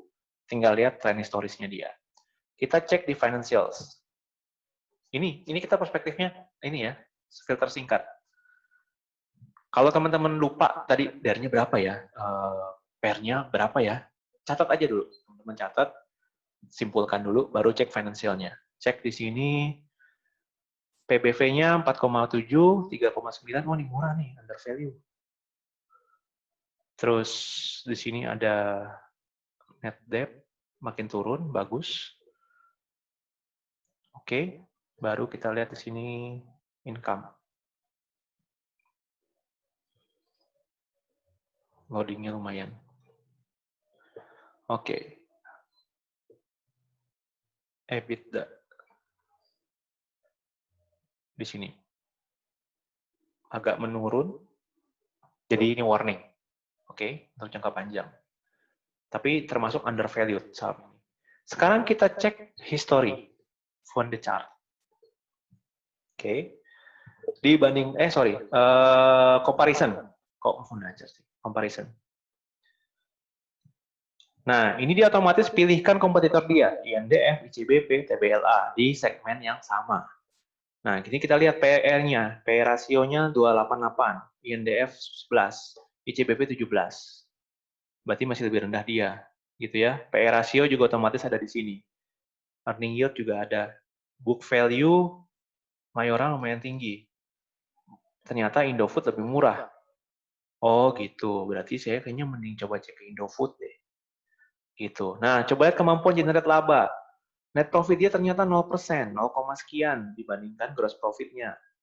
Gross profit margin-nya ternyata 30,2, masih lebih besar Indofood, tapi dia labanya udah kepangkas habis dengan biaya sampai mendekati 0.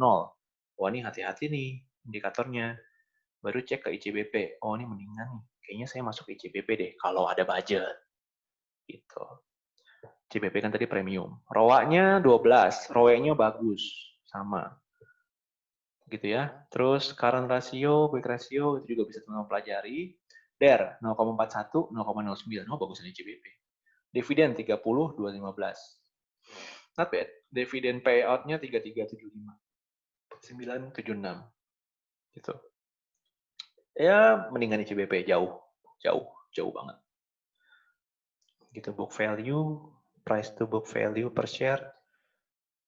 Itu, terus EPS, Mayora 94,6, 500. Oh, jauh.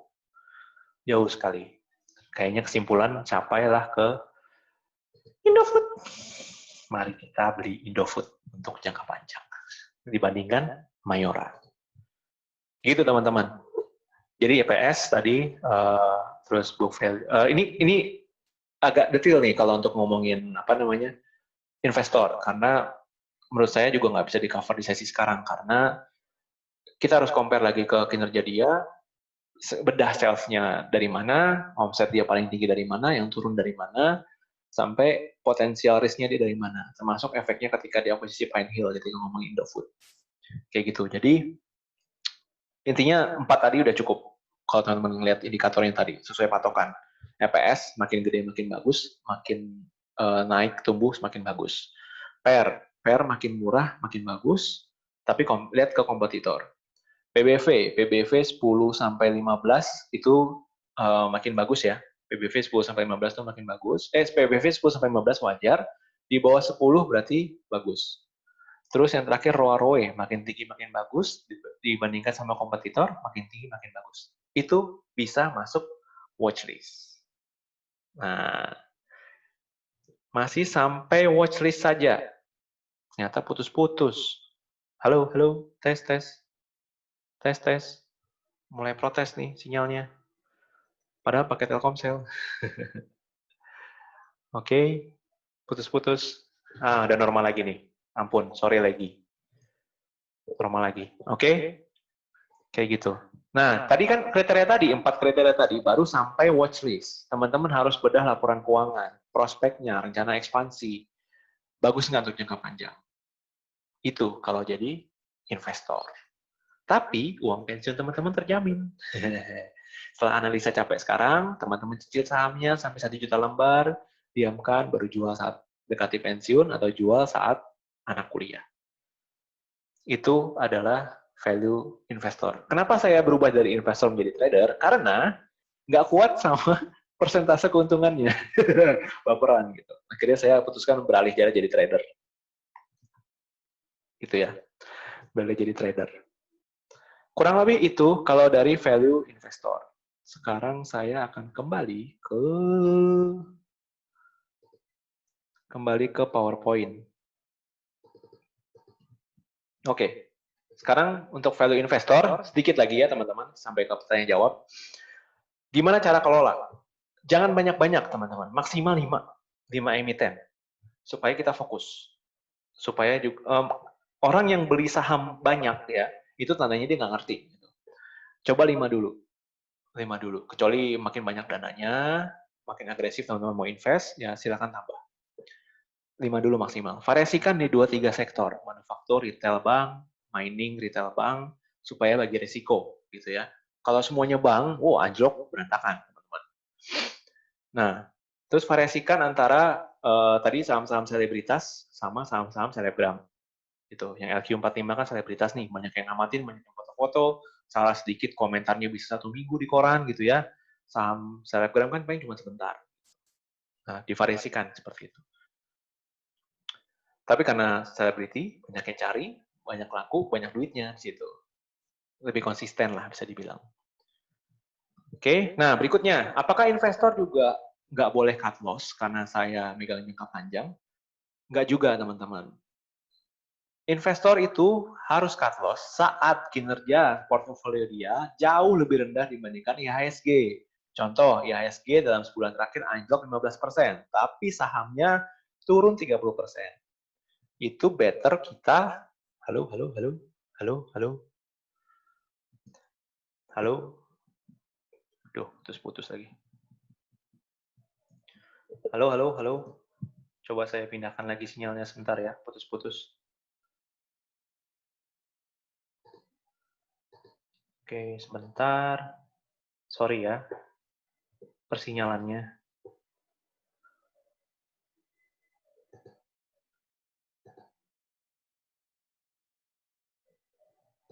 Coba, ini bisa nggak nih? Harusnya sih udah normal. Coba cek. Oke, masuk ya? Udah normal sekarang. Nah, artinya kalau portofolio kita turun 30%, IHSG kita turun 15%, itu harus diwaspadai gitu. Saatnya ambil aksi, atur lagi portfolionya. Cut loss, nggak apa-apa. Nah, terus sahamnya mau di delisted, itu hati-hati. Kalau udah turun terus, mau di delisted gitu ya, karena nyatakan pilot tiba-tiba atau melanggar aturan, itu jual lah sebelum itu. Kalau nggak duitnya hilang. Terus bencana nasional atau pandemi itu mempengaruhi banyak sektor. Ada yang favorable, contoh apa namanya kesehatan kayak Kimia Farma, KB Farma itu in the long run gitu sampai 1-2 tahun ini tuh lumayan favorit dan kita bisa lumayan dapat keuntungan kalau serok sekarang gitu. Saatnya atur kembali portfolio. Tapi kalau retailer gitu ya kayak MAP ya, terus kayak Indomaret, Alfamart, terus kayak apa namanya yang retailer kayak mall gitu, Plaza Indonesia, itu hati-hatilah kalau misalkan masuk ke sana. Tapi kalau medis, itu lumayan bagus. Nah, terus kebutuhan pokok sehari-hari kayak beras, itu kan ada TPS Food, walaupun ada isu sedikit, tapi itu lumayan potensial. Baru ada juga, kayak pokoknya yang sembako-sembako yang banyak laku di pandemi. Itu lumayan bagus untuk jangka panjang. Terutama berarti Indofood. Siapa yang nggak makan Indomie, ya kan? Semuanya makan Indomie. Jadi, itu yang bisa kita, oke, yang bisa kita analisa. Kapan harus cut loss. Nah, ini yang terakhir saya mau bagikan. Kenapa saya buka kelas ini? Karena ada momentum, teman-teman. Ada momentum dari pasar. Momentumnya kenapa? Teman-teman, saya mau tunjukkan grafik ini. Saya akan zoom sedikit ya. 2016, ketika saham lagi anjlok-anjloknya waktu itu, posisi paling rendah ada di bulan apa? September sama Oktober. Tadi ingat kan, history repeat itself ya. September sama Oktober. 2009, krisis 2008 berarti kan, anjlok di 2009 itu di September, Oktober. Masih sampai November, sedikit ke Desember. Berikutnya lagi, 2002, paling rendah di sini. September, Oktober, November. 2000, di sini.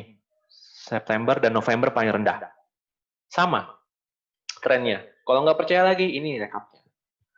Ini adalah rekap IHSG, Indeks Harga Saham Gabungan selama 10 tahun terakhir. Dari mulai 2011 sampai 2020, setiap bulannya, per akhir bulan. Jadi, contohnya di sini. Di 2020, di Januari, indeks itu turun 5,71 poin.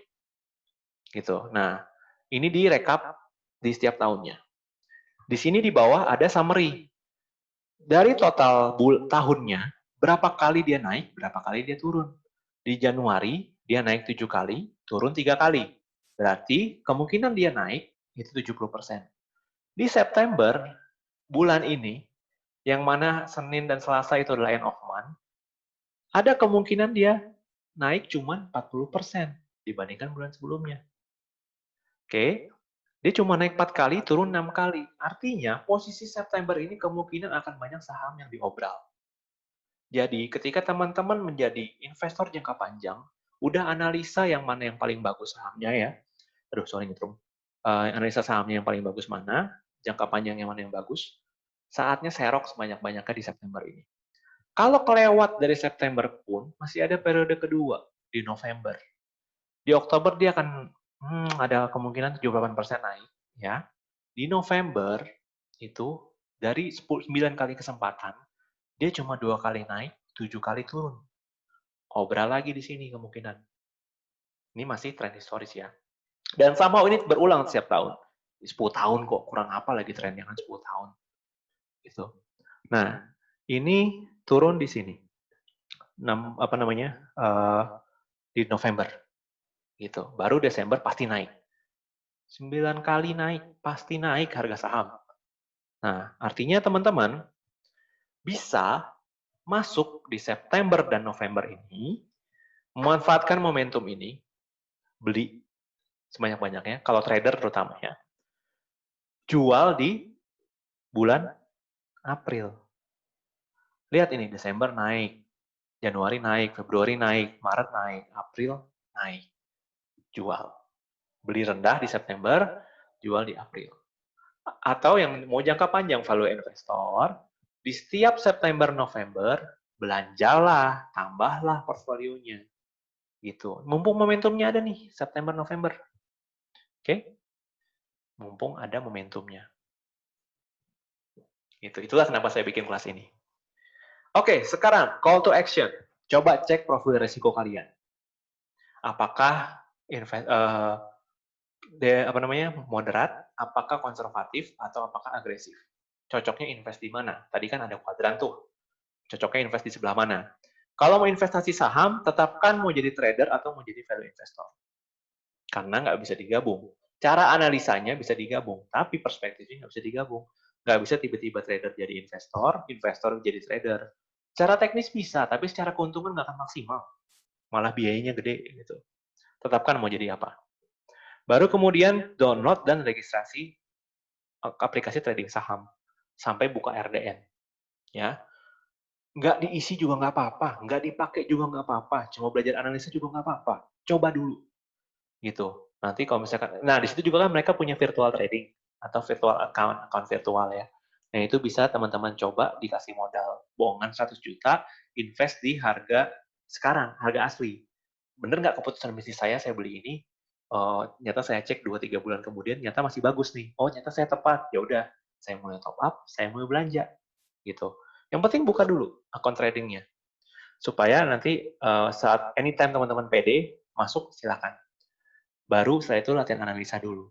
Analisa dulu, kalau trader 3 saham sehari, fundamental yang teman-teman value investor jangka panjang, silakan cek indikator-indikator tadi gitu. Karena ini lumayan tricky, lumayan panjang untuk yang value investor gitu. Kalau udah mahir, silakan lakukan virtual trading, mahir analisa ya maksudnya ya.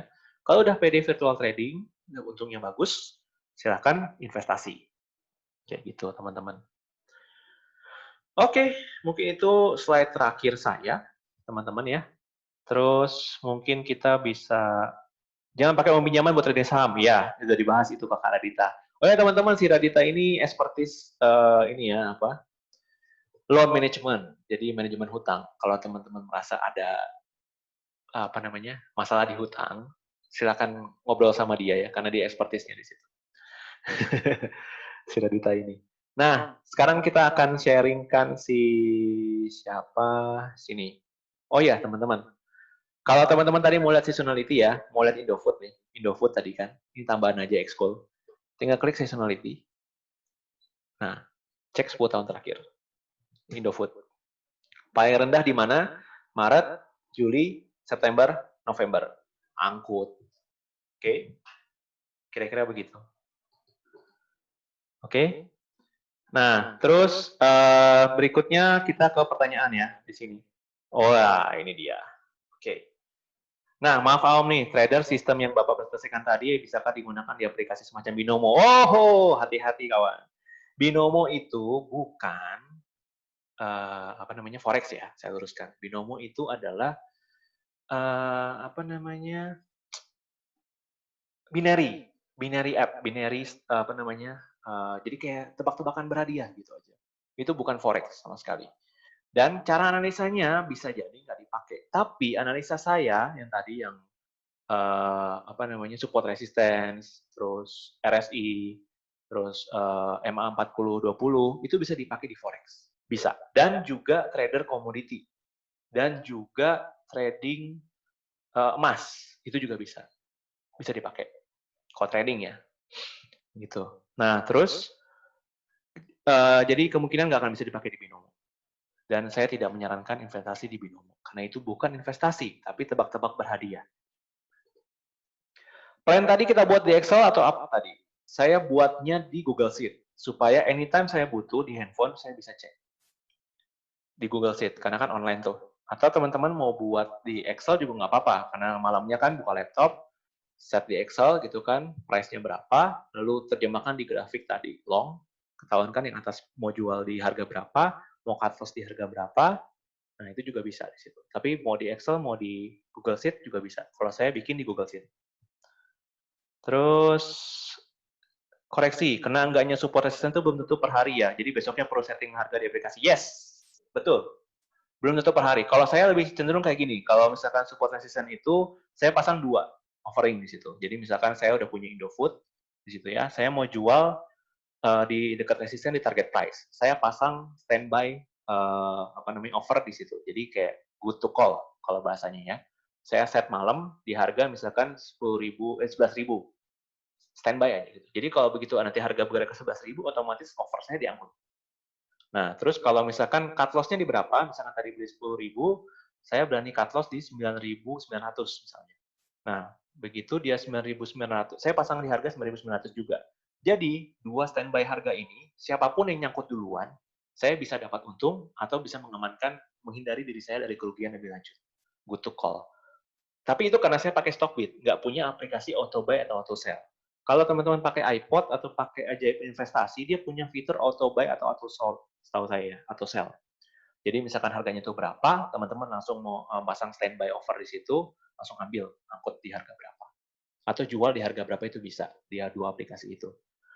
Itu. Bedanya kalau yang Ajaib Investasi sama iPod tadi, misalkan teman-teman auto buy atau auto sell, itu nggak akan masuk ke daftar tabel tadi, bid dan offer. Karena itu incidental, by aplikasi doang. Filter begitu harga bergerak, langsung teman-teman aplikasinya otomatis serok atau otomatis jual. Kalau dia kayak saya tadi good to call ya, jadi saya pasang 2 offer good to call.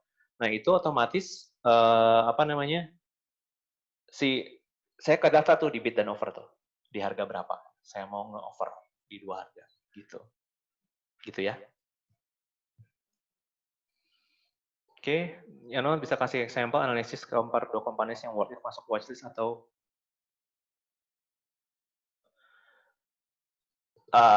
bisa nanti di YouTube tolong kasih English subtitle. Oke, ini lumayan effort ya, Bu ya. Tapi nggak apa-apa saya coba. Intinya komparasi 2 perusahaan ya. Boleh, boleh. Misalkan paling gampang bank sih.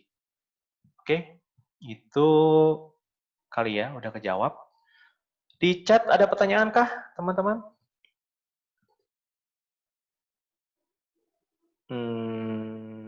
Oke. Mohon maaf kalau kecepatan, materinya ini materi 3 pelatihan berbeda senilai 1,2 juta. Dan dikasih cuma-cuma dalam waktu 3 jam. Masih ada waktu nih teman-teman 12 menit. Saya unlock dulu mic-nya. Ada yang mau ngobrol? Nah, teman-teman udah bisa unmute diri sendiri. Ada yang mau ngobrol, boleh? Nanya? Jangan malu-malu. Tidak ada yang terlalu simpel di sini. Oke, itu ada Widodo. Silakan Om Odot. Yo, apa kabar Bung Yano? Baik, kawan. Apa kabar? Yo, alhamdulillah. Lu bukan di pasar modal kan, Bos? Enggak Mas, aku masih di perbankan. Oke, masih perbankan. Ini orang OJK ini. Gimana? Ya, Mas Yano. Ya. Aku kan selama ini kan belum pernah melakukan namanya trading atau apapun gitu toh yo. Saya kan masih agak ragu-ragu soalnya pasarnya kan lagi fluktuatif kayak gini kan ya. Soalnya dari aku lihat dari pertengahan tahun lalu atau bulan Maret itu kan sempat tinggi kan ya. Terus sekarang ngedown kan sekarang kan pernah di bawah 5.000 kan ya waktu Jakarta mau PSBB seperti. Sekarang juga di bawah 5.000, Bro. Oh, sekarang udah di bawah 5.000 lagi ya? Kenapa? Nah, aku mau nanya Mas, soal yang mau IPO, saham-saham IPO gitu. Yang pertama kali akan menawarkan di pasar primer gitu. Itu kira-kira dari sisi laporan keuangan apa saja ya Pak yang harus kita perhatikan gitu Om Yano? Untuk yang saham IPO, betul. Oh, ini menarik nih, IPO Hunter. Mantap nih, mantap. Untuk IPO dah. Oke, jadi gini, kalau misalkan yang IPO, jujur gue belum pernah main ya di IPO, karena selalu beresiko untuk gue pribadi. Itu karena volatilitasnya dari beberapa emiten IPO yang gue lihat tuh langsung anjlok begitu opening. Memang tinggi di hari pertama, hari kedua, ketiga tuh anjlok terus berantakan semua. Jadi hati-hati. Jadi kalau untuk yang baru IPO, sangat disarankan misalkan mau angkut pas IPO, cuman buy laporan keuangan, nggak ada lagi. Cek minimal 3 ya, 3. 1, laba. Labanya dia naik terus atau enggak. 2, DER-nya dia. Artinya debt to equity ratio. Rasio hutang dibanding modal dia. Kalau kecil gitu ya, atau menurun dari tahun-tahun sebelumnya, itu masuk watchlist. Baru berikutnya yang terakhir adalah arus kas. Lihat arus kasnya dia. Jadi arus kas itu yang dicek free cash flow-nya. Itu otomatis ada di indikator di IDX. Bisa dirimu lihat juga, Bos. Kalau misalkan 3 itu udah oke, laba naik terus, DER-nya kecil, terus free cash flow-nya positif, artinya perusahaan itu secara kemampuan operasionalnya bagus, bisa untuk mengenerate laba.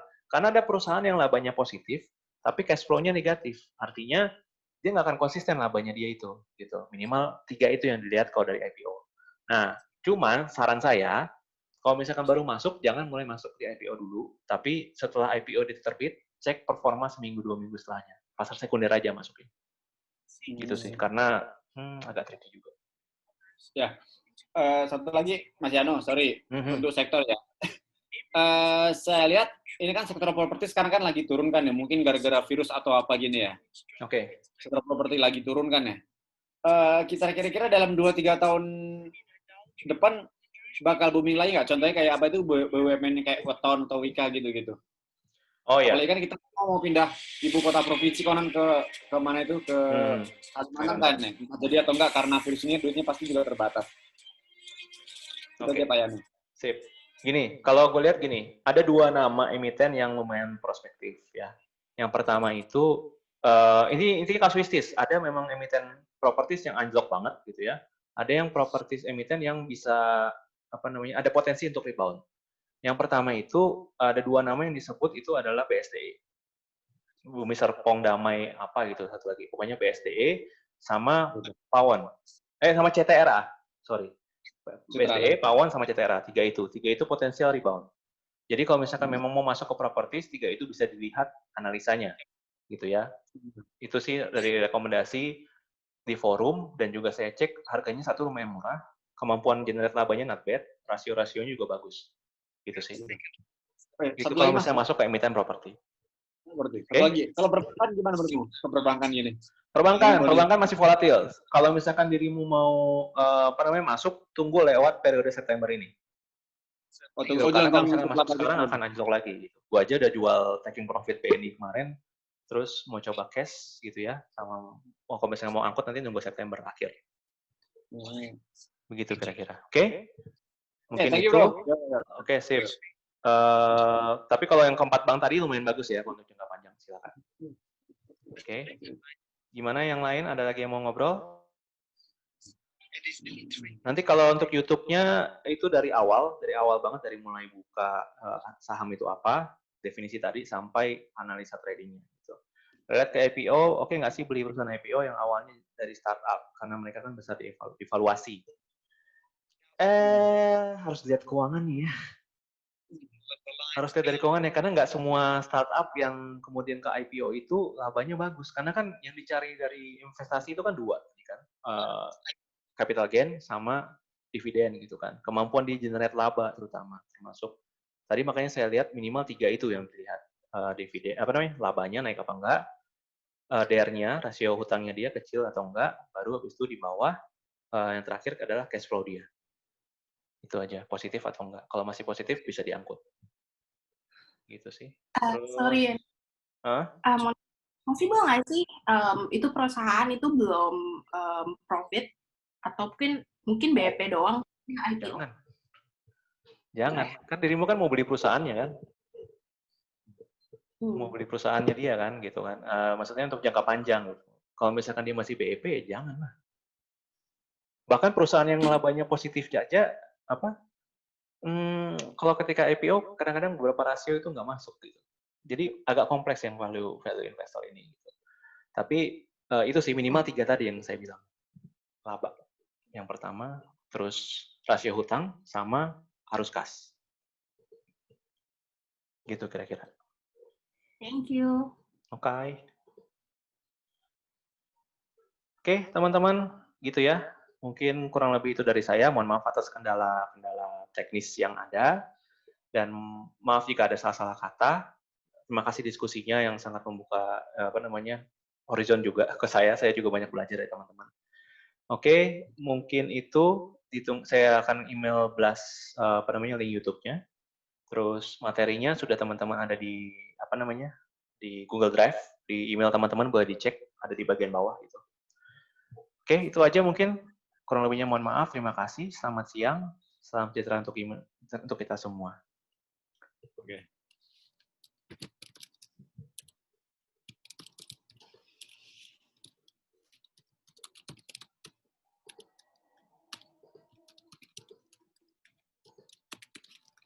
Ini yang hadir ada yang dari Korea loh sebenarnya, sama ada juga dari kontestan Putri Indonesia. Ya udah, bye. Good weekend. Oke, siap Mas. Yuk.